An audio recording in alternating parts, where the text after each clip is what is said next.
professora Viviane Pinho de Oliveira para fazer a mediação da palestra conduzida pelo professor André Luiz Santos Pessoa, da Universidade Federal do Ceará, intitulada Abordagem Clínica no Acompanhamento dos Estudantes Autistas, Interfaces com a Inclusão na Educação Superior. Apresentando agora um mini currículo do palestrante, professor Dr. André Luiz Santos Pessoa, possui graduação em Medicina pela Universidade Federal do Ceará, 1999, residência médica em Pediatria pelo Hospital Universitário Walter Cantídio, Universidade Federal do Ceará, e residência em Neurologia Infantil pela FMUSP, doutor em Ciências pelo Departamento de Neurologia da FMUSP, com ênfase em Neurogenética. É professor adjunto da Faculdade de Medicina da UFC, professor de Práticas Médicas em Neurologia Infantil da UES e chefe de Serviço de Neurologia do Hospital Infantil Albert Sabin, em Fortaleza. Atua na área de Neurologia da Infância e Adolescência, com especialização em Neurogenética, erros inatos de metabolismo, doenças neuromusculares e distúrbios de movimento.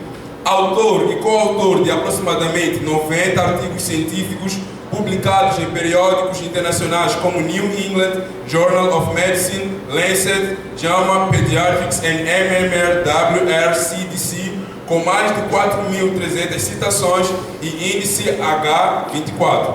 Ministra hoje a palestra Abordagem Clínica no Acompanhamento de Estudantes Autistas, Interfaces com a Inclusão na Educação Superior. Recebam com uma forte salva de palmas, por favor.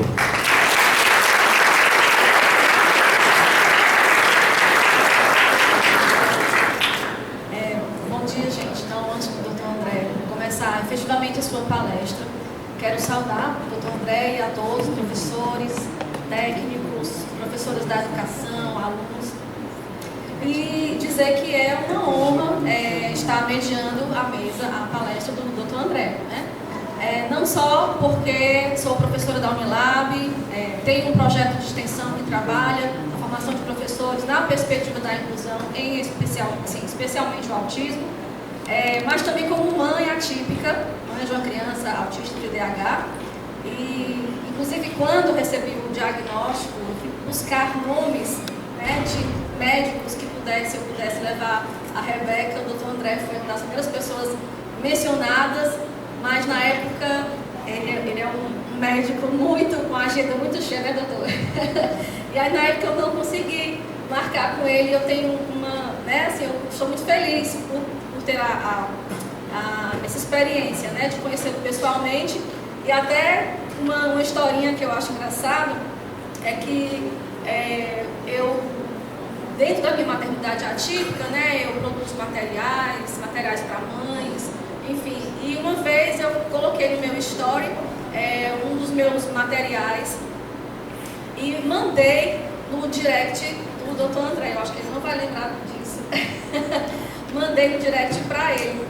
E ele repostou no story dele, que eu não acreditei. Eu digo, meu Deus, ele não me conhece. E ele repostou o meu material no story dele. Que médico, né? Eu fiquei, aí eu mandei uma mensagem agradecendo. Então, assim, acho que você não vai lembrar dessa, mas agradeço pessoalmente pela gentileza, pela atenção. Então, gente, eu queria dizer que, assim, é uma alegria estarmos juntos, né?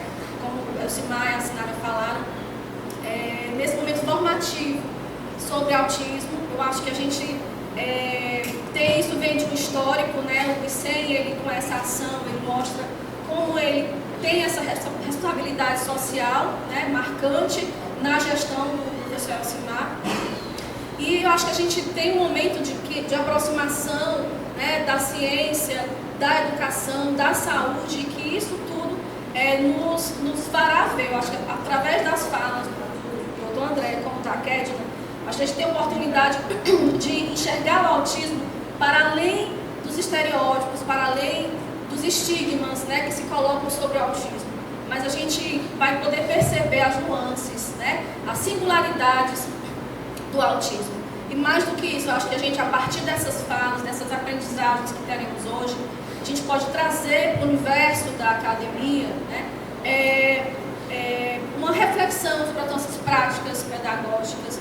sobre a nossa forma de estar incluindo o aluno. Então, eu acho que até mesmo a criação do NEI, a ação do NEI, recentemente, com esse formulário, a gente está estudando essas respostas para que a gente possa realmente pensar, e não somente no autismo, né? Porque o formulário foi para todos, então a gente tem diversos alunos e professores, né, e funcionários dentro desse universo, né, da inclusão. Então, a gente está abrindo caminhos, né? Então, que esse seja não somente uma ação pontual, né? O doutor André esteve aqui, que legal, que maravilha, mas que não encerremos aqui a discussão sobre inclusão e sobre autismo, mas que isso seja uma prática diária, para que a gente veja realmente transformações na universidade, na Unilab, e que isso inspire também outras universidades.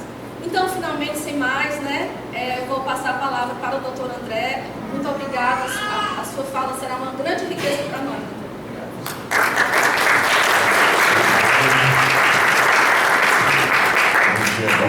Acho que o som tá saindo ok, então tá. Obrigado, professor Viviane. Fico tranquilo, senta aqui, por favor. Fico aqui.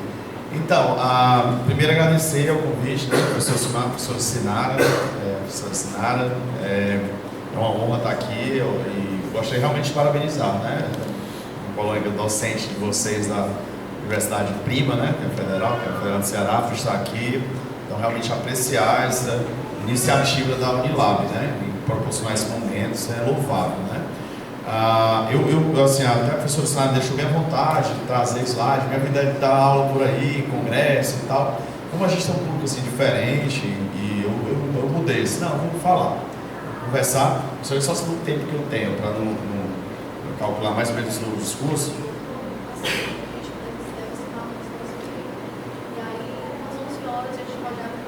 É muito tempo, uma hora, né? Vou falar bem mais rápido, né? 30 a 40, professor, é isso, senhora? 30 minutos? Vamos lá, vou calcular o tempo aqui. Então vamos lá. Então agradecer novamente, parabenizar. Antes de eu falar sobre o autismo, os transtornos do espectro autista, acho que é interessante a gente ver na conversa dele com a professora Elia, a professora Kedman, né, no carro e tal, e falando a experiência dele como diretor da escola pública do estado, de ensino médio, né? E a Kedman, essa super neuropsicopedagoga, doutora, enfim. E uma das coisas que eu sempre reflito é como é que é feita a inclusão, né? Então, assim, na minha experiência, depois que eu cheguei de São Paulo, minha formação lá na USP e tal, chegando aqui ao estado, Ceará, Fortaleza, eu vi uma diferença muito grande. Então, assim, andou muito, né? A gente está muito longe ainda. Acho que o professor Viviane tem experiência, tem várias pessoas que têm experiência aqui, mas a gente ainda está dá falta muito, mas melhorou. Porque, assim, em 2008, eu lembro demais quando o paciente, uma mãe falava para mim que chegou a matricular uma criança numa escola, depois que ela tinha matriculado já, quando ela informou o diagnóstico de autismo, a escola disse que não receberia. Falou isso como claro. Não, a gente não recebe porque a gente não tem estrutura, a gente não recebe teu filho. Hoje isso não acontece. Eu acho que na época, vocês estão vendo direito, que já tinha sim embasamento legal, que estava tudo lá já, né? que dava direito à inclusão a todo cidadão, mas não era cumprido. Então 2008, onde para mim é um dia desse, né? Então a gente realmente tem uma evolução muito grande. Mas assim, ou seja, o aspecto legal existe, né? Ele favorece a inclusão, né? Favorece a inclusão na escola do ensino infantil, ensino fundamental, ensino médio, favorece a inclusão no ensino superior, favorece a inclusão no mercado de trabalho. Existe legislação que ele determina, por exemplo, o percentual de pessoas com deficiência, né, em cada número de empresas que tem um determinado número de funcionários. Existe uma lei complementar 142, que é a lei que permite que o indivíduo com deficiência se aposente num tempo menor de contribuição. Ou seja, existe uma retaguarda legal, mas ainda é um desafio muito grande. Eu acho que esse é o ponto, né? Mesmo você vê que existe a iniciativa aqui da Unilab de fazer inclusão de verdade, de proporcionar que os alunos atinjam os seus potenciais, tá? Então, mas é um work in progress, ou seja, ainda é uma coisa que a gente está gateando, né? Mas se eu fosse, já aconteceu isso até num evento, no Connect Autismo, que é organizado no evento, que é organizado por uma mãe de paciente minha, e ela pediu assim para eu definir inclusão numa palavra. E se eu pudesse definir inclusão numa palavra, eu colocaria individualização. É isso, esse é o ponto, é individualizar. Porque assim, não existe, se eu atender num dia 30 crianças com autismo, não é o autismo que elas definem. Então não é o nível de autismo, não são as comorbidades, é o indivíduo. Então não existe, na mesma família, 3 crianças autistas são diferentes. Uma tem TDAH, outra não tem, outra é ansiosa, outro tem uma habilidade maior em matemática, outro em português, outro... Então imagine o desafio que é para a universidade fazer essa inclusão. Porque assim, a gente quer facilitar, às vezes até do nosso ponto de vista pedagógico, né? A gente quer, autismo nível 1, nível 2, não adianta. É igual a impressão digital, assim, é igual a cada ser humano. Então, o ser humano ele é único, né? Como já diria o psicólogo, algum psicólogo aqui, que eu mais admiro, chamado Howard Gardner. Howard Gardner é um cara que é best-seller, um cara que escreveu vários livros, dentre eles um clássico chamado Múltiplos Tipos de Inteligência. Então, ele mudou a visão neuropsicológica, neurocientífica sobre a inteligência. Quando a gente valorizava a psicometria, que a gente estava conversando, variações psicométricas, escalas Wechsler, que citar um QI total, QI verbal, QI executivo, e ele mostrou que existem outras funções cognitivas, né? A jovem que cantou aqui, o nome dela é ela está dormindo ali, Rosália, parabéns, talento musical, tempo, afinação, não é só a voz, é cerebral, isso é inteligência. Tem gente que tem a voz dela, mas não tem a habilidade, né? O do músico. Então a parte musical do cérebro, a parte da visoconstrução. Se eu fizer aqui um desenho dessa plateia, vai ficar aqueles cabecinhos assim, uns pauzinhos, mas vai ter um servidor aqui da limpeza que vai desenhar essa sala em 3 dimensões, sem ter estudado para aquilo, né? Então aquilo é uma habilidade cognitiva, né? Existe a inteligência naturalística, que é a capacidade do indivíduo perceber os fenômenos da natureza e sobreviver, por exemplo, né? Tipo aqueles reality show lá que o cara solta na selva, ou aqueles filmes horrorosos lá, os Jogos Vorazes, um sai matando o outro. Então existe isso, né? Se você soltar essa população aqui na selva, os alunos que eram da África, que tiveram a experiência ali, né? Não é todo mundo que vai sobreviver. Então existe isso, a inteligência naturalista. Existe a inteligência interpessoal. A inteligência é a capacidade de lidar com pessoas, entender regras, de ceder, de trabalhar em equipe, né? Existe a inteligência intrapessoal, que é a capacidade de eu segurar meu reward system, o sistema dopaminérgico, meu cérebro de fábrica. As pessoas chamam de inteligência emocional. Então, o Howard Gardner, por que eu estou trazendo esse pensamento aqui também? Porque ninguém, do ponto de vista neurocientífico, nós somos todos iguais do ponto de vista cognitivo. Não, isso é assertivo, né? O professor Simar é a área do senhor de informação básica, pedagogia. Então, essa é a parte humana, essa parte interpessoal, parte linguística. Talvez a parte matemática não seja mais forte, né? Então, e isso é um outro conceito de neurociência, que é o conceito da neuroassinatura. Então, o cérebro ele vai formando, ele vai criando conexões, ele vai aumentando o seu tamanho de acordo com as áreas que você mais utiliza. Daí eu já estou puxando um preâmbulo para a gente falar um pouco sobre tela, né? Tela precoce, tela dos primeiros 2 anos de vida e tela para o resto da vida. Tela para o resto da vida. Tá? Eu entendo que tem gente que é uma geração que usou muito tela e continua usando muito tela, mas tela é um capítulo à parte. Ou seja, mas o principal princípio de tela na faixa etária pediátrica, naqueles primeiros 2 anos, é que o cérebro está em franca formação. E aí a principal hipótese que foi publicada em 2015 é que se um cérebro de uma criança recebe muito recurso audiovisual, ele se especializa em recursos audiovisuais em detrimento das áreas linguísticas e sociais. Né? Se você der uma criança ali de 3, 4 anos num tablet e der um vovô ali para mexer, ela vai dar de pau no vovô. Ali rapidinho e tal, touchscreen, né? Entendeu? Então é sobre isso. Então assim, voltando para a questão individual, é o universo. Então assim, o indivíduo que tem um QI menor do que aquele outro aluno, mas aquele aluno que tem um QI, psicometria menor, ele tem uma habilidade de visoconstrução maior, ele tem uma inteligência intrapessoal melhor, ele tem uma musicalidade maior. Então, na verdade, reconstruindo, sim, nós somos diferentes do ponto de vista neurocognitivo, mas cada um tem suas qualidades e seus defeitos. É quase impossível, Deus fez a gente assim tão perfeito, né, que Não existe a pessoa que é boa em tudo, não vai ter. Ela vai ter uma área ali que ela tem uma certa dificuldade. Tá? Então esse é um trabalho muito complexo. A gente estava conversando até o professor Elias, ele lá no teu colégio, com o diretor, tem psicopedagoga? Lá tem o AE. Tem psicopedagoga? Tem não. Não tem. Porque eu, como mestre neurologista, teve uma mãe aqui, que é professora, que não está aqui hoje, ela ficou chateada comigo porque eu não mandei, orientei como é que tinha que ser a adaptação curricular. Eu falei, não, isso é do psicopedagogo. Não, é do psicopedagogo. Eu não conheço um paciente, as habilidades acadêmicas individualizadas dele para propor um plano de ensino individualizado. Engraçado. Então é sobre isso. Então a inclusão seria o que, gente? Na minha opinião, individualização. Então como é que a gente vai conseguir, professor Simar, professora Sinara, professora Viviane, como é que a gente vai conseguir individualizar cada aluno aqui? Com seus pontos fortes, seus pontos mais fracos. Esse é o ponto. Né? No autismo, a gente sabe, mesmo o autismo suporte 3, ele vai ter algumas áreas ali que ele vai ter uma habilidade maior. Tá? No teste suporte 1, que a maior parte dos alunos que chegam à universidade, infelizmente, poderiam ser mais, né?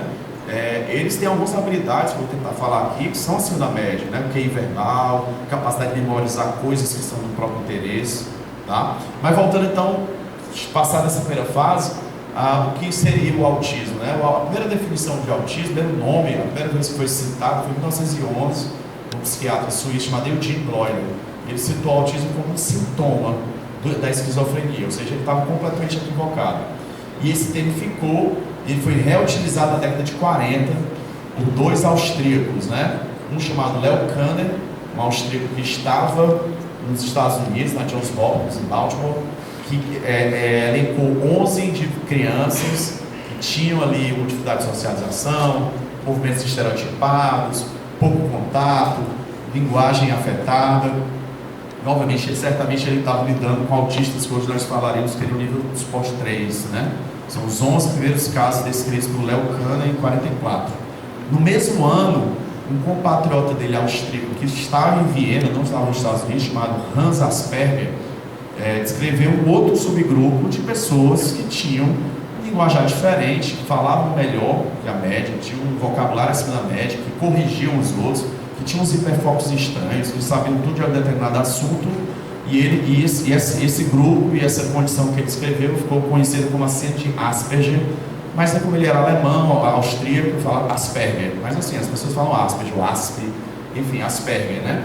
E aí, por que não se fala mais? Já vou logo cortar esse nome, porque recentemente, mais ou menos recentemente, uns 15 anos mais ou menos, descobriu-se que o Asperger ele era um nazista.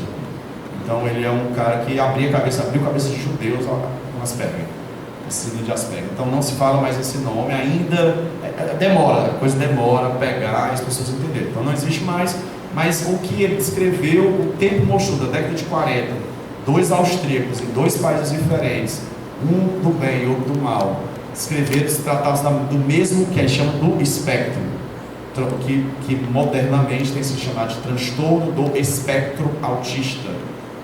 Às vezes eu escuto o que é transtorno do espectro autista. Não. Transtorno do espectro autista é a tradução oficial, né? Então a gente não pode mudar. Autism Spectrum Disorder, ficou como transtorno do espectro autista. Então você tem um espectro, desde casos com mais deficiências, com mais dificuldades, a casos com menos dificuldades. Porque assim, a lei berenispiana, ela coloca, foi bem interessante, muito importante, que mesmo que ela é a mãe, para quem conhece a berenispiana, ela é a mãe de um indivíduo autista, hoje adulto, que era autista no suporte 1. Então ela cansou com a história do leve. O leve traz muitas conclusões equivocadas, né? Porque o indivíduo com transtorno do espectro autista leve, ele tem uma deficiência. Ele precisa também ter suporte. No DSM-5, que ele simplificou muito, o autismo estava muito cheio, eu peguei essa fase, a NOS, autismo não verbal, autismo mau funcionamento, Asperger, não sei o que, estava muito confuso. A Academia Americana de Psiquiatria, ela simplificou em 3 níveis, foram do inglês, mild, moderate, severe, leve, moderado e grave. E aí no DSM-5 revisado, que é 2021, eles tiraram justamente esse termo leve, moderado e grave, porque tanto o leve ele trazia essa conclusão equivocada, como o grave também era uma cacetada. Imagina, Vivian, você dá um diagnóstico e fala assim, e o grau dele? Grave. Autismo grave. Então, o autismo já é um diagnóstico extremamente estigmatizante. Né? Existe um luto, as pessoas que tiveram experiência na família, enfim, sabem falar isso melhor do que eu. Existe um luto muito grande. Mas quando eu falo que é grave, é muito pior. Tá? Então, hoje se fala grau de SPOT 1, 2 e 3. E o que é o autismo? Né? Então, vamos entender primeiro o que é o autismo, depois a gente vai chegar a mais o que a gente pode falar em relação à inclusão no ambiente universitário, por exemplo. O autismo ele define todas as condições, né, de transtornos de neurodesenvolvimento que tem dois grandes pilares. O primeiro é o déficit de comunicação social. Vou só voltando aqui para o DSM-3, 4 na verdade, quando se falava de um tripé, que era o déficit de linguagem, déficit de interação social e comportamento estereotipado. Eu vivi essa fase, né? Eu comia, assim, com meus 32 anos de idade, quando eu atendi esses pacientes, né? Com 32 anos, ele com 31. Aí eu falo assim, a galera fala o currículo aí, não, mentira, eu tenho 51. Então assim, eu peguei essa fase onde era difícil explicar para um pai. Você não doutor, mas ele gosta das pessoas, você tem que empurrar. Não, mas ele é autista, calma, né? Então o DSM ele corrigiu isso. Quando a gente fala déficit de comunicação social e o prejuízo social, não quer dizer que aquele indivíduo autista ele não goste de pessoas, não é isso. Mas ele tem um apanhado de sinais, de sintomas, de funcionamentos que sim trazem impacto na sua socialização. Tá? Então tem se falado de déficit de comunicação social. Então o primeiro pilar, você é de branco, qual é seu nome? É você mesmo. Qual? Adenilo, anota aí. Déficit de comunicação social. Gosto de gente que anota, acho legal assim. Ele pode estar anotando na feira do supermercado, mas me enganou. Né, Adenilo? Não, está anotando aqui. Então, déficit de comunicação social. 2, comportamento estereotipado. Então, o transtorno do espectro autista, ou TEA, a sigla TEA, T-E-A, ou autismo, ele é condições diferentes, aí do ponto de vista neurogenético. São condições diferentes que convergem na ponta de um iceberg que tem o déficit de comunicação social e o comportamento estereotipado. As duas coisas. Então, são, primeira base neurobiológica, esse termo aí, neurogenético, biológico. Condições de base diferentes, começa dali. Tá? Autismo, ele tem sim uma base genética. O problema é que a gente tem que entender o que é genético. Genética, as pessoas entendem, médicos, talvez 90% dos médicos ou mais, ainda confundem o termo genético com herdado. Herdado, tudo que é herdado é genético, mas nem tudo que é genético é herdado. Vou dar um exemplo bem fácil, a síndrome de Down, a gente vê que tem uma trissomia do cromossomo 21. Então, nem o pai tem, nem a mãe tem. Mas o que aconteceu? Houve uma variante, que é um novo nome para mutação, na linhagem do espermatozoide no óvulo, né, gonadal. Então, assim, houve no gameta, né? Então, houve uma mutação no gameta e a criança foi concebida com aquela variante genética, no caso, a trissomia do 21. Ou seja, a síndrome de Down é genética, mas não é herdada. Então, quando a gente fala autismo, ele é genético. Aí sim, tem 4 grandes bases genéticas que eu vou falar aqui, né? As cromossômicas, as condições monogênicas, as poligênicas e as epigenéticas. E o autismo está em qualquer uma delas. Então, assim, mas ele é geneticamente determinado ou parcialmente determinado. E aí você tem milhares de causas genéticas diferentes que convergem para essa ponta de iceberg, que são Adelino,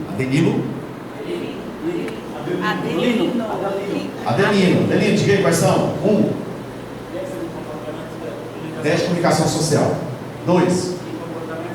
Pronto, vamos lá. Então, 10 de comunicação social. Uma fonoaudióloga, o que é o fonoaudiólogo? Não?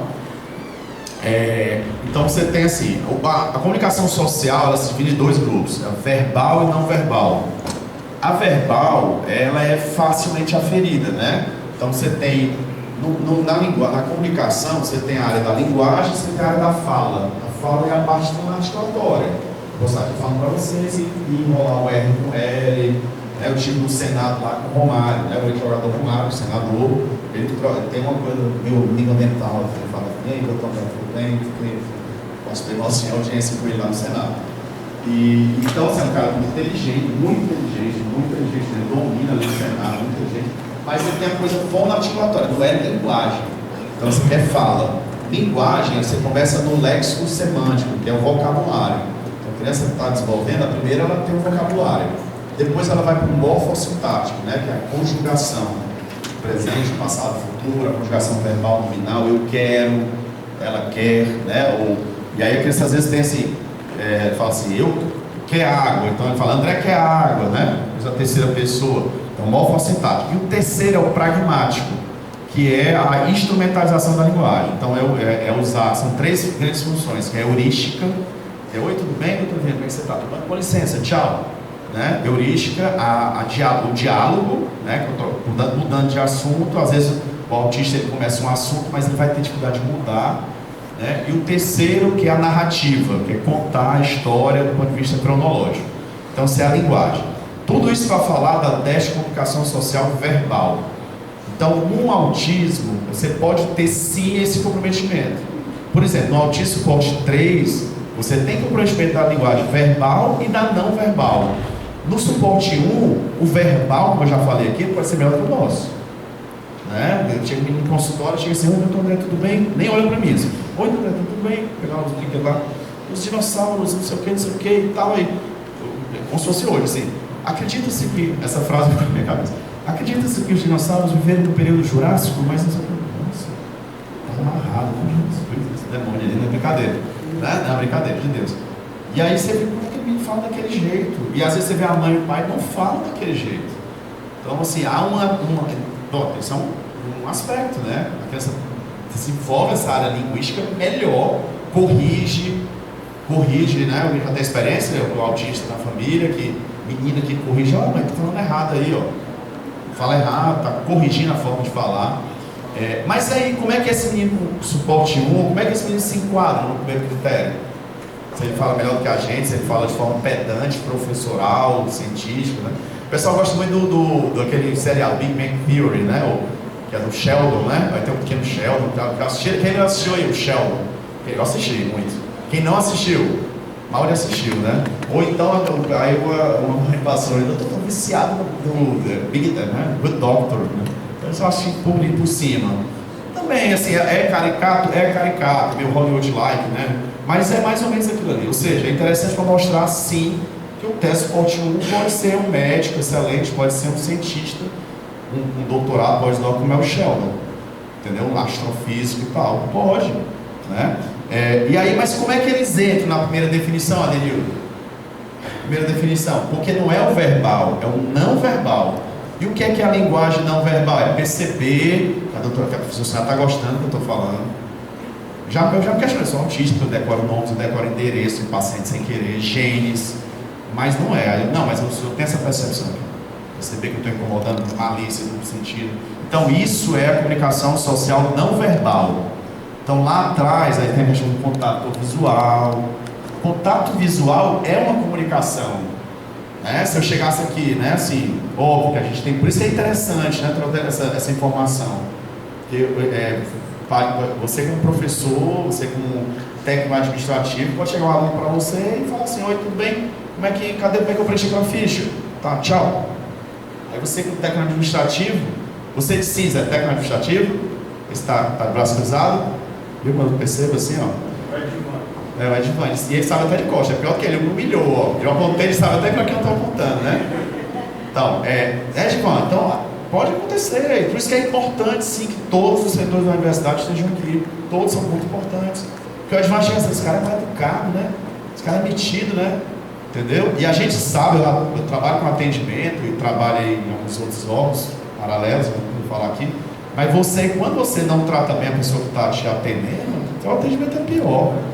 Né? Então está na Bíblia, né? A língua branda esmaga ossos, provérbios, né? Você chega, você sabe quem está falando? E se ferrou, né? Isso é bizarro, né? Você é totalmente errado, você está se ferrando todinho com isso aí, né? Então a comunicação social não verbal é isso, é a expressão não verbal, a expressão corporal, a expressão visual. a compreensão da linguagem corporal, da linguagem do olhar, perceber que está incomodando, perceber que está importunando, perceber malícia, perceber sarcasmo, perceber ironia, isso está abaixo. E aí, aquele indivíduo que tem isso, quem fala muito bem, que é o Alan Turing, que é o cara... Alguém sabe quem é o Alan? Quem foi o Alan Turing? O cara que inventou o computador, bastante inventou o computador. Perfeito, a base do computador, Alan Turing. Alan Turing é um cara matemático britânico que foi o grande herói da Segunda Guerra Mundial. O cara que desvendou o código nazista. O código nazista ele era mudado todo dia. Então os caras se comunicavam e ninguém conseguia pegar. Pegava, mas não conseguia entender. E ele criou um método, uma máquina que decodificou aquele código que era mudado todo dia. E aí os aliados começaram a se antecipar, de forma também planejada. Eles não podiam antecipar tudo, com medo do alemão saber que eles sabiam. Então, por exemplo, eles permitiram alguns ataques, infelizmente. Aqui vamos deixar eles atacar esse navio aqui, vai morrer gente, mas eles começaram a virar a guerra, descobriram onde estava o submarino, onde estava o navio. E ele era um autista. E ele era homoafetivo e ele foi punido por isso pela Rainha Elizabeth, teve uma castração química e foi totalmente excluído da história. Por isso que nós não aprendemos esse nome dele na história. E aí nos anos 2000 já, nesses anos 2000, houve um retratamento da coroa inglesa, do parlamento, e ele, pós-morte, ele recebeu o título de Sir, né? Alan Turing. E a máquina de Turing é o precursor do computador, e era um autista. E se não fosse autista, ele não tinha descoberto o hiperfoco que ele teve. E aí tem um filmezinho em Hollywood, né? Que é o Jogo da Imitação. Um filmaço, assim. Assistam, vocês vão entender bastante também sobre o autismo. Jogo da Imitação. Então a comunicação é o teste de comunicação social não verbal. Entenderam isso, né? No consultório, às vezes eu tenho uma piadazinha que eu faço. Muitas vezes dá certo, às vezes não dá, mas até porque o termo está mudando, né? Os meninos já falaram, professor, isso aí esse termo não usa mais não. Então tem que reformular. Mas eu chego a assistir aquele menino inteligente e tal, e muitas vezes a família está negando, né? Nesses casos é comum, né? Ter um psicólogo aqui, mecanismo de defesa do ego, né? Negação, normal, eu tenho, todo mundo tem, basta, né? Mexer contigo, né? Então, aí eu falo assim, fulano, lá no teu colégio tem gatinhas? Tem gatinhas lá? Aí ele fala assim, não tem. Aí eu, por que não tem? Não é permitido animais. Aí os pais, muitas vezes os pais não ficam surpresos dele não saber, né? É isso que eu estou querendo falar, que eu falo isso na UFC, tem uma aula de autismo do pessoal da graduação. Eu falo isso na brincadeira, doutor, é melhor só mudar esse gatinho, porque a gente não sabe mais também o que é não, né? Então pode ser que tem que pensar como é que é. Aí também eles não me deram outro nome, para eu perguntar, também digo o nome, como é que eu pergunto então, porque na minha época era isso. Mas não é permitido animais. Mas aí teve esse menino, foi esse menino do interior até, bem interessante, que eu, 6 meses depois, cadê, tem gatinhas no teu colégio? Não tem não, por quê? Porque não é permitido animais. Beleza, mas 1 ano, 2 anos, daqui a um tempo eu perguntei ele maior, e aí teu colégio tem gatinhas? Tem! Aí até os pais ficaram, né?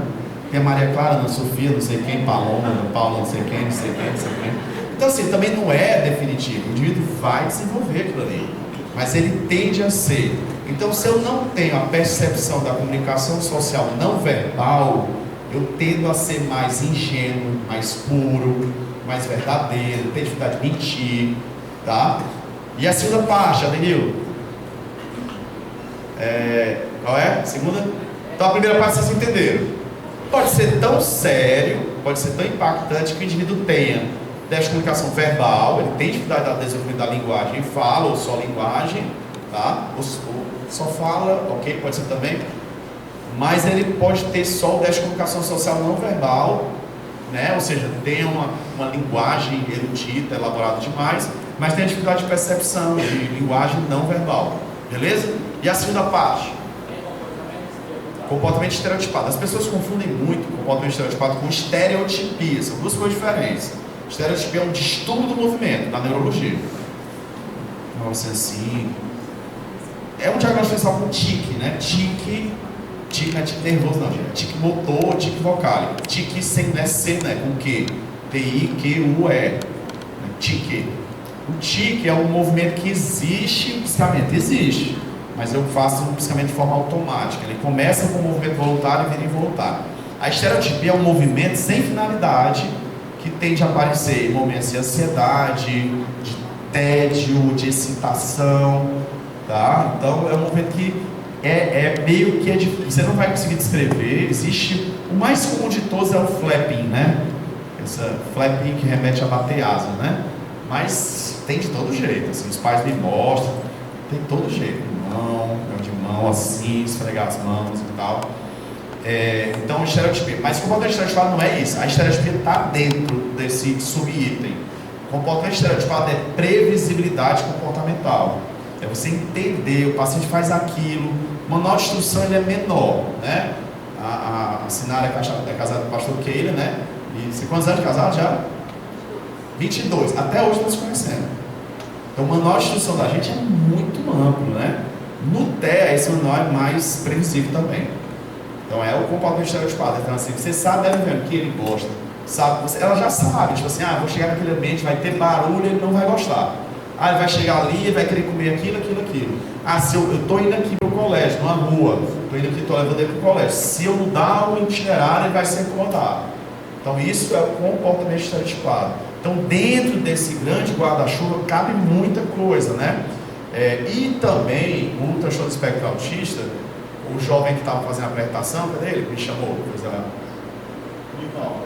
aí fez uma epígrafe de um professor da seletividade e tal, não é isso? Você fez? Quem foi que fez aquilo ali? Foi você?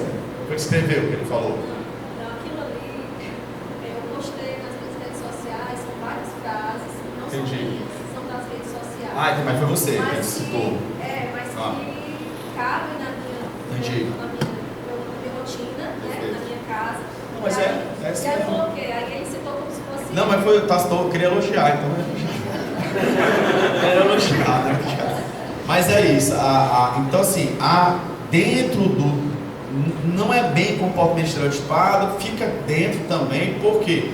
Porque o TEA 100%, praticamente 100% tem outro transtorno, chamado de TPS, que é o transtorno do processamento sensorial. Isso é muito importante nos ambientes acadêmicos, em quaisquer níveis que sejam. É muito importante, porque o que é o TPS? Lá no começo, a criança nasce, o cérebro da gente, deu 30 minutos, eu vou falar mais 15, tá? O cérebro da gente é muito sensível, então ninguém fala alto, ninguém passa um perfume, ninguém passa uma escova de cabelo na cabeça do menino, aí tem a muleira, né? Fontanela e tal. Mas você fala baixo, você não joga o perfume, por quê? Porque ele é muito sensível, e é verdade. O cérebro do bebê está dentro do útero da mãe, dentro da bolsa amniótica, todo protegido. Quando ele sai, aquele barulho da sua maternidade, frio, vento, calor, toques, né? Que ele não tinha, estava boiando ali, né? E aí, as experiências sensoriais, ou seja, gradativas, vão fazendo com que aquele cérebro ele aumente o limiar de tolerância. Ele vai suportar, tolerar mais estímulos que são desagradáveis, né? Quando se fala assim, um secador de cabelo, é terrível o barulho, é um ruído, né? Por exemplo, uma escovação de cabelo tende a não ser agradável, fazer uma barba, não é? Depilação, né? Então o vento, o sol, subir um elevador, rodar no negócio, odeio rodar, uma hipersensibilidade vestibular, odeio, sempre odiei desde criança. Eu ficava revoltado com as coisas rodando aqui. Que porra de negócio desse? Tá? Então o que acontece? Um grupo de indivíduos, eles não desenvolvem essa tolerância para os estímulos. Só que eles podem desenvolver, na maior parte das vezes, uma hipersensibilidade, né? Que o cearense fala um termo que o paulista não sabe o que é, mas para mim a melhor definição de hipersensibilidade tátil. Qual é do grupo aí? O que vocês acham? Vou pegar aqui na professora Viviane aqui, ó. Gastura. Opa, genial. Professor não, querido? Como é professor, Professor, parabéns, genial, viu? Gastura. Gastura é definição de TPS, de transtorno do processamento sensorial. É isso, a gastura que vocês têm, e quase todo mundo tem alguma, ela é um transtorno do processamento sensorial, né? Uma vez eu estava no VUCA lá no Rio de Janeiro, meu primo lá, e estava no estádio do Flamengo, aí ele estava apertando aqui, e ele começou a me dar cotovelada assim, que é isso, cara, tá louco? eu tenho que pegar nas minhas costas. Mas como é que eu faço? Eu ia morrer ali para encostar nas costas dele, entendeu? Depois muito tempo, ele tem um TPS, né, nas costas dele. Vá se tratar, irmão, né? Dando cotovelada nos outros, eu acabei encostei. Né? Então é isso. Então assim, se você olhar os órgãos dos sentidos, a visão é menos, mas pode ter, às vezes, claridade, as luzes que piscam. Aí 2, tátil. Tátil, céu limite, etiqueta de camisa com manga, tipo de calçado, cortar cabelo, cortar unha, escovação dos dentes, o que mais? A moeba, pelado, molhado, filtro solar, é muita coisa. Eu vou esquecer um bocado de coisa, né? Então, tátil, olfativo, cheiros, né? Cheiro de gasolina, cheiro de queijo, cheiro de peixe, já vi de tudo, perfumes, né? Então, assim, eu sou um professor, estou com uma turma de crianças, com alunos com autismo, estou com perfume forte, aquilo pode estar incomodando o aluno, pode estar sendo um sofrimento para o aluno. Então, galera, vamos moderar no perfume de manhã, né? Tá certo?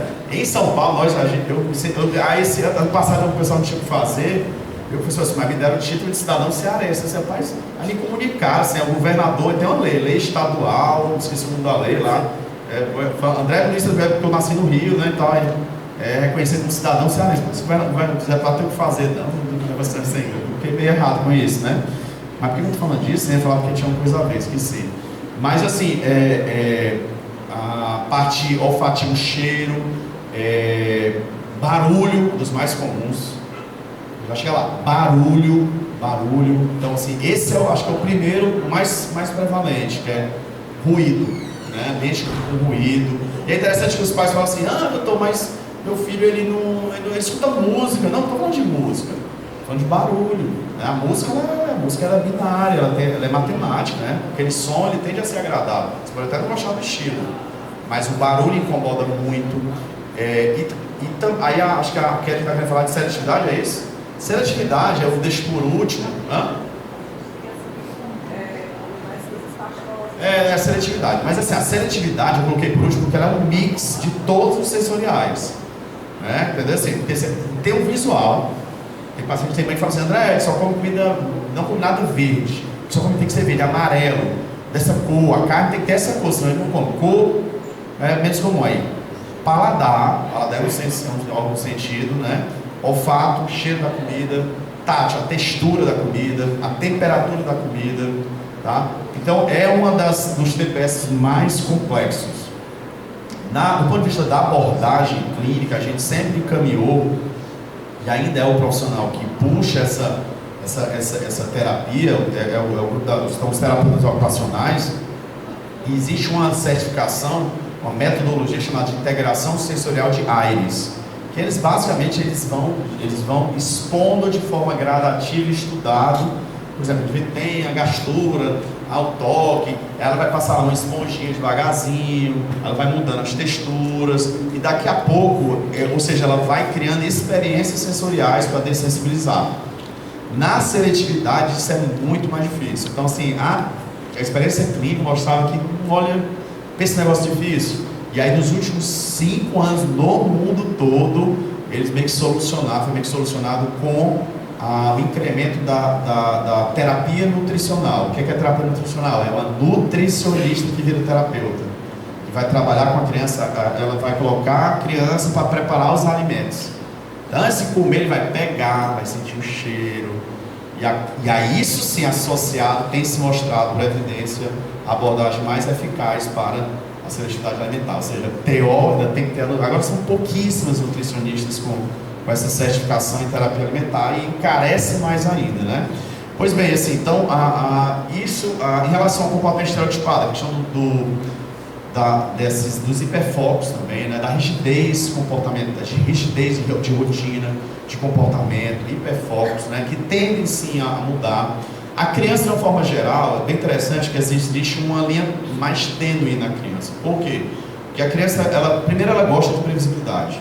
A criança, de uma forma geral, ela gosta de previsibilidade. Eu lembro quando eu morava em São Paulo, na época pré-internet, assim, tinha uma internet muito rudimentar, eu tinha comprado 2 DVDs de desenho animado, meu filho assistia todo dia, dois desenhos bem bicho-lucro, era Chantecler e outro lá. Todo dia o mesmo desenho. Todo dia ele assistia o mesmo desenho. pô, um negócio desse. Ele tinha acesso a outros médicos, todo de mesmo desenho. Isso não é autismo. E é interessante você colocar isso aí também, porque vive um superdimensionamento, que a gente vem conversando também. Nem tudo é autismo. Tem essa aula, nem tudo é autismo. Se coloca outras situações que mimetizam e também situações, a gente pode discutir aqui depois numa roda, não ficar monocrático, até ganhos secundários, sociais, previdenciários, enfim, né, existe isso também. Mas a criança, por exemplo, ela gosta da previsibilidade. Então, por que uma criança gosta de assistir o mesmo desenho, né? Alguém reparou isso? Levanta a mão aí, né? Mesmo desenho, de novo isso, de novo Frozen. Nossa, é autista, filho. Não. Porque ele tem medo do novo. Então, a primeira vez que a criança vai assistir a um desenho, a um filme, pela primeira vez, que pra gente, eu não consigo assistir um filme 2 vezes. São raros filmes que eu tenho assim, eu vou assistir de novo. Eu não consigo. É uma vez só, mas a criança adora. Então, a primeira vez que ela vai assistir a um filme, ela vai com medo, com receio, com ansiedade. E ela vai dominando o filme, ela quer assistir aquele filme. Aí no número 500, é o mais prazeroso de todos, que ela sabe tudo, ela sabe as falas, está na zona de conforto. Ou seja, a previsibilidade é da criança, não só do TEA, mas o TEA tem muito mais. O TEA tem muito mais, tá? Então assim, o hiperfoco as crianças têm também, só que os autistas têm muito mais. E é interessante porque o hiperfoco ele é aleatório, né? Já vi de tudo. Uma vez, o primeiro que eu tive percepção disso foi um adulto autista que tinha hiperfoco em cemitérios lá em São Paulo. Então ele sabia todos os cemitérios de São Paulo, quantas pessoas estavam enterradas lá, quem estava enterrado. Tá? Uma vez eu atendi um pré-adolescente no consultório, que ele veio como... Ele ajudava num colégio, bem tradicional de Fortaleza, e a queixa principal, o médico sempre falou, queixa principal, né? O que é que traz o atendimento, que é para nortear a anamnese. Ela colocou assim, ele é o pior aluno da sala, Isso era a queixa, o pior aluno da sala, para eu tentar desvendar o que ele tinha, né? Quando ele chegou, já começou com aquele papo, tudo bem, doutor André? Sabe que você é neurologista, aquela fala que... A fala... Tem um grupo de TEA, não são todos suporte 1.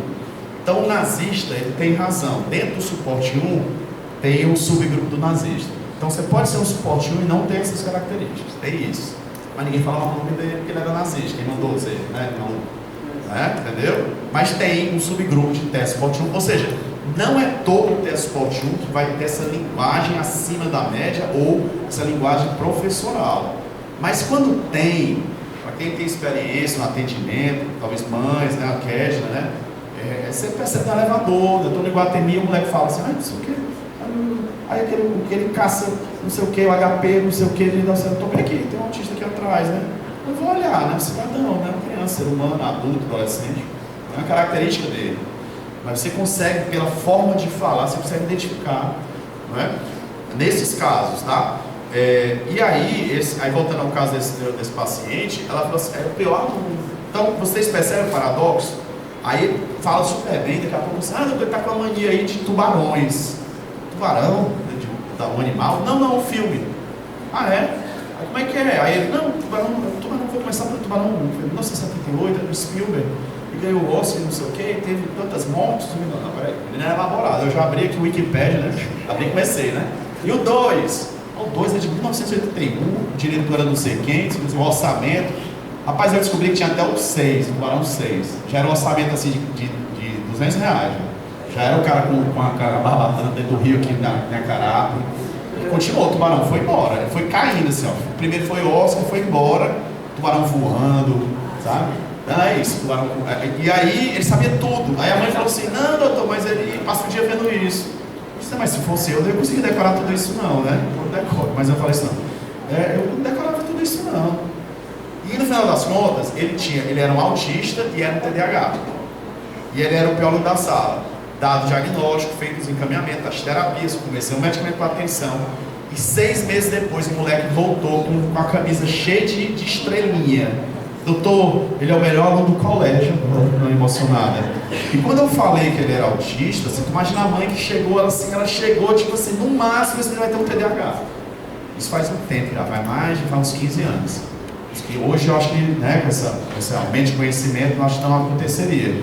Então é sobre isso, assim, esse indivíduo trazendo para a nossa conversa hoje, era um menino que já estava totalmente, né, assim, ali, à margem ali, porque ele ia ter um prognóstico péssimo. Então, assim, o diagnóstico também foi fundamental, né, para entender quem é aquele indivíduo, tá?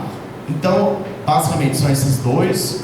Eu vou falar só para finalizar os aspectos neuropsicológicos, tá? Do indivíduo com TEA. A nossa inteligência, eu puxo um pouquinho para o TDAH, né? A nossa inteligência ela é dividida em dois grandes grupos, né?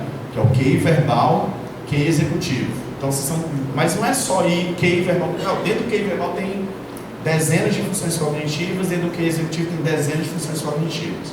De uma forma geral, o QI verbal não é falar. O QI verbal é a capacidade de armazenamento de informações, de armazenar informações. É chamada de inteligência cristalizada.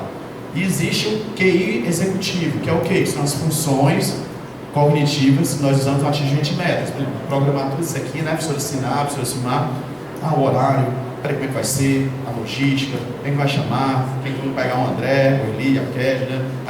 Isso é função executiva. Né? É um que a gente usa muito no dia a dia. Hoje também é chamado de inteligência fluida, tá? Então, QI verbal, capacidade de armazenar informações. QI executivo, funções cognitivas que nós usamos no atingimento de metas. Porque assim, cada pessoa, cada aluno aqui, cada ser humano aqui tem um perfil diferente. Não é o teu QI verbal bom, não, dentro do executivo, a Sinara tem uma capacidade de planejamento melhor do que a Kelly, por exemplo. Mas a Kelly tem uma capacidade de alternância de tarefas maior do que o dela. Então, assim, as pessoas são muito diferentes, é isso que eu estou querendo dizer. Nós somos diferentes do ponto de vista cognitivo também, mas não tem ninguém, mas cada um tem sua qualidade, sua dificuldade. Cada um tem seu valor. Né? Por isso, e isso é o grande desafio. Né, professor Simar? O desafio é grande. Como fazer isso? Eu não sei. Eu sou professor também, docente. Como individualizar com excelência máxima? Eu não sei. Como fazer isso no serviço público, na escola pública, com escassez de recursos? Não sei. Como fazer isso na escola privada, que é muito caro? Tá? Deixa eu falar mais para vocês. Eu sou fã da psicopedagoga, mas neuropsicopedagoga, porque esse agente é fundamental. Então, assim, de novo, eu como médico neurologista, estudo pra caramba, mas eu vejo o paciente 2 vezes por ano, eu tenho uma fotografia dele, mas eu preciso do filme, que é o longitudinal. Então, como? Então, esse plano, na minha opinião, a opinião dos neurologistas, o plano de ensino individualizado ele é feito pelo psicopedagogo do aluno. Mas a universidade tem essa estrutura, tem um núcleo que vai entender aquele aluno e vai criar o PEI para o professor. Não, não, na UFC também não tem. A gente está engatinhando lá, eu estava querendo lembrar do núcleo, tem um núcleo da UFC já, de apoio. Mas eles têm um nome que é um nome próprio, eles têm um pedagógico, eles nem chutam, nem falam de desenvolvimento, tem lá na reitoria. No curso de medicina hoje, na faculdade de medicina da UFC, tem 54 autistas. E esse ano eu recebi ali, pela primeira vez eu recebi já a turma que eu vou receber, das práticas, e obviamente já tenho da aula teórica, tiver alunos já com autismo. Mas isso não é suficiente. Sim, autista está aí, como é que ele é? Esse aqui, porque aquele ali tem sensibilidade ao barulho, aquele não tem. Aquele ali não gosta de toque, aquele não tem. Aquele ali não olha no olho, aquele olha. Entendeu? Teve uma menina que eu fui dar uma aula, que ela ficou, sei lá, eu lembrei dali agora. Ela ficou a aula todinha aqui, assim, ó. Não sabia. Ficou assim. Então é isso, né? Tá? Terminou a aula, aí o professor ignorante, minha filha, isso aí, né? Não estou falando que tem que ter tela na aula, não. Viu, não é isso? Tem condições diferentes. Mas como é que a escola vai saber? A regra é não ter, mas vai ter exceção. E quando terminou a aula, o pessoal fizeram as perguntas e tal. Quando eu estava descendo, ela estava me esperando na escada. Para mim foi um susto. Estou descendo, professor, eu falei, meu Deus, do nada assim. A minha fez uma pergunta genial. Então, ela estava prestando atenção. Tá? Então, para finalizar, a QI verbal, QI verbal eu acho que é mais fácil. É a capacidade de armazenar informações. QI executivo são as funções cognitivas que nós usamos para atingimento de metas, que são iniciativa. Então assim, ó. E aí o TDAH é o exemplo de disfunção executiva. Então, no TDAH já houve até um movimento de transformar em transtorno de função executiva. Mas não vai ficar nesse específico, né? Então, e vai cair, ó. O TDAH cair, vai cair, ó. A torneira aberta, né? Então, iniciativa. 2, Adelino. Adelino, né? Agora foi, Adelino. Adelino, iniciativa. 2, atenção por obrigação. Então, a pergunta como é que eu tenho TDAH, como é que eu tenho disfunção executiva se eu presto atenção 2 horas no jogo do Flamengo? Professor Mengão, viu qual é o seu nome? Byron. Byron Mengão, pensou. Entendeu? Então, como é que o indivíduo passa 3 horas no celular e tem TDAH? Porque aquilo é a atenção por prazer. Então, existe a atenção por obrigação. O professor Simar tem que pegar um livro lá de pedagogia, ler um livro lá, sei lá, de métodos didáticos. E outra coisa, quando ele está vendo uma coisa prazerosa, no Netflix, conversando, no Instagram, batendo papo, né? Então, a área de atenção. Então, iniciativa, Adenilo, iniciativa, Adelino, acertei. Adelino, iniciativa, atenção por obrigação, planejamento, vou fazer isso, depois isso. 4, alternância de tarefas, o que é isso? Quando chega na segunda-feira, início do semestre, na mesa do professor Simar, tem 5 coisas. Aí, se ele não tiver função executiva boa de alternância de tarefas, ele pega uma, solta, pega outra, solta, pega outra, solta, pega outra, solta, não fica eficaz. Então, o que é alternância de tarefas? É a capacidade de hierarquizar. Primeiro isso, segundo isso, terceiro isso, quarto isso. 5º, automonitoramento. Estou fazendo uma questão de matemática e começa a dar aquele número todo quebrado. Alguém da matemática aí?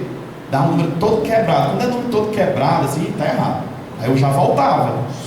Tá trocando sinal aqui.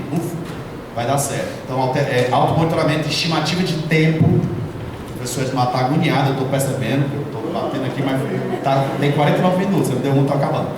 Eu não cumpri minha meta. Estimativa de tempo, aí assim, flexibilidade mental. Então assim, eu vou falar uma vanguarda para você, tá, Kelly? Não vai espalhar não, mas a vanguarda do ponto de vista neurocientífico o teste suporte 1, ele é um TDAH, não é comorbidade. Por quê? Porque a função executiva dele não é boa. A parte boa da neurocognitiva dele é a função do QI verbal, capacidade de armazenar informações, mas ele vai ter maior ou menor grau de dificuldade de funções executivas, né? Mas dentro das funções executivas tem uma que ele é pior do que o TDAH, que é a flexibilidade mental. Então um autista fala assim, você vai fazer isso e isso. Aconteceu uma mudança ali, ele tem que mudar a rota, ele não vai, ele vai direto. Então ele tem uma rigidez comportamental, tá? E depois de várias funções executivas, tem a última, que é a função executiva inibitória, que é o freio inibitório, que é segurar o impulso. Tá? Então, assim, também, fala assim, nossa, aquela sinceridade que eles têm, nossa, o nariz dessa mulher é grande, você tá gordo, hein? Isso aí é bem comum também no TEA, então não se afetem por isso. Então, assim, o QI verbal no teste suporte 1, ele tende a ser maior, então ele armazena mais informações. Do TDAH, depende, tá dentro da normalidade. QI executivo do TDAH é para baixo, ou abaixo do QI verbal e do TEA também, tá? Então é isso, gente, eu tentei trazer aí, né, noções de neurociência, sem slide, né, talvez, acho que eu consegui abrir mais para coisas diferentes. Tem congresso de autismo, né, então não vai ser numa aula que eu vou falar tudo, mas eu tentei dar o meu melhor aqui, né, dentro do tempo.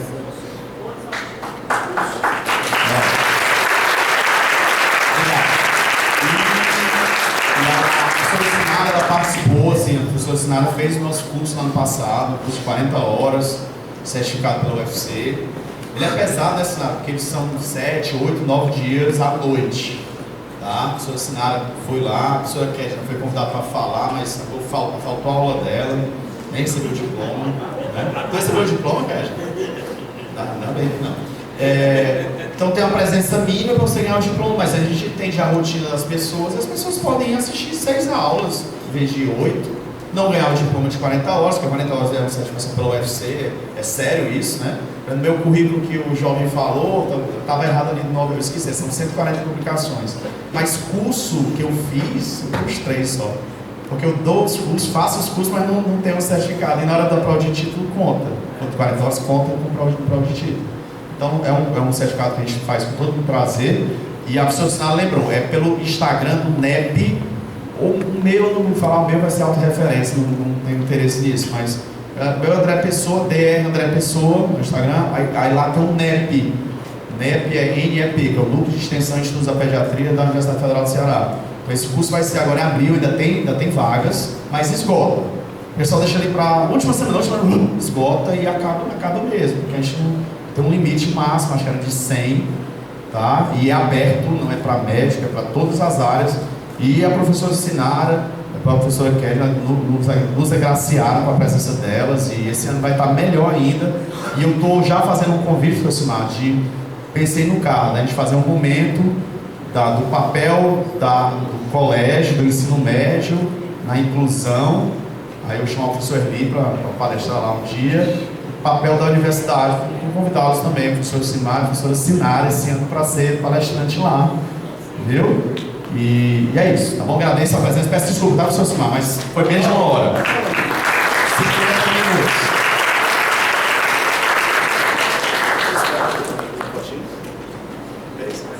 Doutor André, muito obrigada pela sua fala, que enriquece, né, o nosso entendimento sobre o autismo.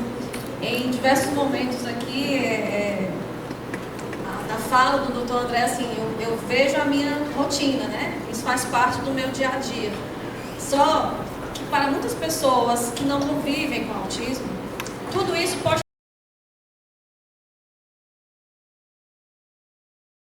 ter sido assim, algo muito novo, né? E eu acho que esse momento de formação, especialmente de conscientização, ele é importante porque, primeiro, eu me lembro que quando a gente percebia sinais na Rebeca, eu não sabia o que era autismo, porque eu, uma pessoa leiga e ignorante no sentido de não conhecer, eu via comportamentos e que eu não associava por falta de conhecimento. Então, a gente nunca imagina que a gente vai precisar daquele conhecimento, né? Então, quando eu cheguei na neuropediatra, ela dizia, muitas vezes, ela perguntava, eu falava dos comportamentos, aí ela dizia, isso é típico do autismo. Estereotipia? Não, isso é... Aí eu dizia, não, ela balança as mãos, aí ela não me disse, é flapping. Como? E aí eu fui aprendendo, né, que aquilo tinha nome, que o que ela fazia, aquele comportamento, ele era de uma disfunção dela, né? E aí foi que eu fui entendendo, né? Quando o autismo chega na nossa vida, você e agora, né? Naquele primeiro momento bate uma insegurança. E depois, né, você vai atrás, você lê, você vai tentando entender. E eu acho que muito dessa fala do Dr. André nos faz, pelo menos a mim, né, me faz pensar que tudo não, mas em grande parte a gente precisa trabalhar as habilidades sociais da criança, né? Eu costumo dizer assim, a Rebeca, ela tem muitas disfunções, tem muita sensibilidade, mas ela foi melhorando, e ela está melhorando a cada dia. Por quê? Porque ela está sendo treinada. A questão do barulho, a sensibilidade. Vai acabar? Não vai acabar, mas coisa mais simples do mundo eu estar numa fila, claro que quando é uma fila gigantesca, num lugar muito barulhento, eu não vou fazer a criança sofrer. A criança não, ela está com 11 anos, já passou de mim, já está maior do que eu, né? Então, quando a gente está no espaço assim, eu não vou fazer ela sofrer. E aí eu uso do direito dela de pegar uma fila prioritária. Mas às vezes acontece que a gente está numa fila, numa loja que não é tão grande, sei lá, digamos 5 pessoas na fila, e aí ela diz, ela é muito consciente do autismo dela, e ela diz, mamãe, a gente pode pegar a fila prioritária? Eu digo, podemos, mas a gente vai pegar a fila normal hoje. Eu quero que ela aprenda a esperar também. Né? Então, eu acho que ouvir sobre o autismo, né, isso nos prepara para, de repente, se o autismo surge na nossa vida, não seja na nossa casa, mas na nossa família, na nossa escola, na universidade, né, a gente está preparado para isso. E aí vem essa questão do autismo na universidade. A gente tem alunos autistas, né, tem alunos autistas aqui no auditório. E assim, a nossa preocupação é que esses alunos e alunas se sintam pertencentes à universidade, que eles concluam um curso, que eles tenham sucesso profissional, né? Mas para que isso aconteça, a gente tem que primeiro se conscientizar, ouvir quem sabe falar sobre, para eu saber como é que essa pessoa é, e entendendo essa pessoa, eu consiga acolhê-la, incluí-la na sala de aula. Porque, e eu costumo dizer que muitas vezes, grande parte das vezes, não é uma questão de adaptação metodológica, na minha didática, também passa por isso. Mas às vezes é um manejo nessas questões sensoriais, que o doutor falou, né? É na luminosidade, é no som, numa comunicação verbal mais clara, mais objetiva, né? Porque se o professor do ensino médio, o aluno vem do ensino médio, com tudo muito mais mastigado, né? Do que no ensino superior. No ensino superior é te vira, né? O professor é muita gente, é muita disciplina, e como é que a gente vai dar conta? Então o aluno, ele na universidade, ele está mesmo mais solto, né? Ele tem que ter essa autonomia, e para essa pessoa isso pode ser muito difícil. Então a gente precisa ter uma comunicação mais clara. Então são vários pequenos ajustes que só quando a gente conhece primeiro, a gente é capaz de pensar nesses pequenos ajustes que vão fazer toda a diferença para aquele aluno, para aquela aluna, né? Esse ajuste na comunicação, na organização, no barulho e tudo mais, muitas vezes não vai beneficiar somente o aluno autista, mas muitos alunos e alunas que de repente também tenham alguma dificuldade, né? Então, eu queria agradecer muito, eu queria também abrir aqui o espaço, né, para perguntas. Quer falar daí? Quer vir aqui no microfone? Melhor. Sim,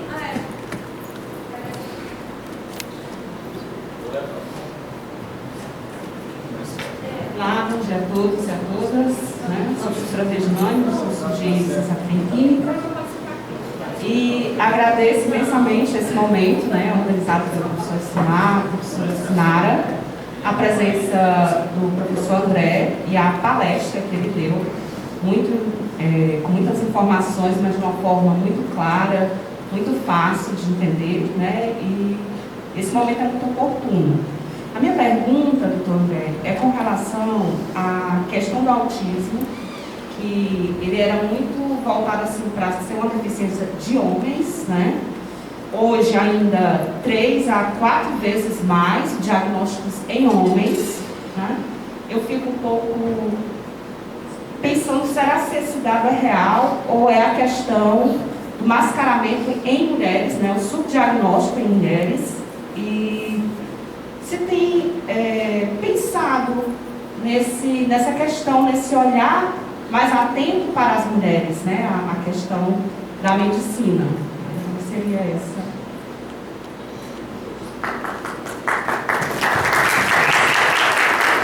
Só uma pergunta da professora. A Regina fez a pergunta e respondeu, né, Regina? Respondeu.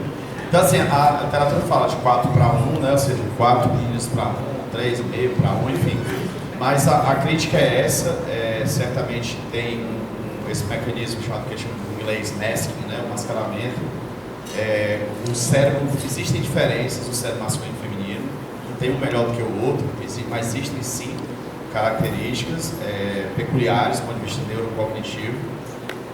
E a mulher ela tem algo assim, de uma forma geral, o cérebro feminino tem de algumas subtipos, sub-áreas linguísticas mais aprimoradas. No ponto, existe também uma hipótese de própria coisa cultural, antropológica, ou seja, desde muito cedo existe uma formação da menina, como ela senta, como ela fala, dela falar com as pessoas, dela, isso provavelmente também interfere, mas esse mascaramento, você vê mais, obviamente, você vê essa desproporção nos testes esportivos. Sim, é mais difícil dar diagnóstico da menina, tá? Mas aí tem outros aspectos além disso, Por exemplo, do ponto de vista genético, os cromossomos sexuais, o X, ele tem muitos genes relacionados a transtornos do neurodesenvolvimento, Sobretudo deficiência intelectual. Então, por exemplo, a segunda causa genética mais comum de deficiência intelectual é a síndrome do X frágil, que é uma condição genética. As meninas geralmente têm um rosto mais comprido, uma orelha um pouco maior, Eles tendem a ter um transtorno de desenvolvimento intelectual leve a moderado, às vezes grave, aumenta a chance de autismo também, entendeu? Então, e não só o X frágil, existem outras condições genéticas ligadas ao X recessivo, ou seja, o homem ele é hemizigoto, ele tem uma variante, uma mutação do cromossomo X, a mulher tem 2X, tem um X inativador, tá? Então tem isso é o meio mainstream, é o que as pessoas falam, assim, ok, mas tem coisas a mais, um pouco mais profundas, que vão sim manter um número maior. Ou seja, em suma, provavelmente essa proporção não seria 4:1, mas seria 2:1, tá bom? Obrigada.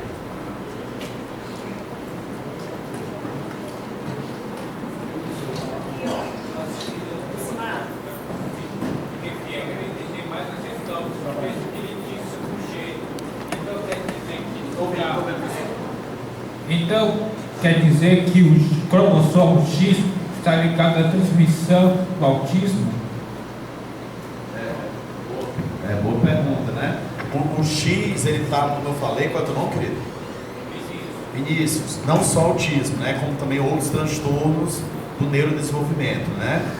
Como transtorno que a gente chama de... Antigamente, era outra coisa que eu acabei não falando, que era a situação que era antigamente falada, ainda é falado do ponto de vista legal, que é um absurdo, como do inglês mental retardation, né? O retardo mental. E aí o nome mudou para do inglês intellectual disability, deficiência intelectual, que foi meu doutorado. A gente descobriu uma doença nova, uma deficiência intelectual genética nova no interior da Paraíba, do 3, e atualmente o nome é transtorno de desenvolvimento intelectual. Então o cromossomo X ele tem vários genes, que quando você tem variantes dele, ou de perda de função, ou de ganho de função, você tem uma deficiência intelectual e também tem autismo, ou só autismo, por exemplo. Então tem isso sim que você falou. Mas não quer dizer que autista seja disso, entendeu? Tá certo?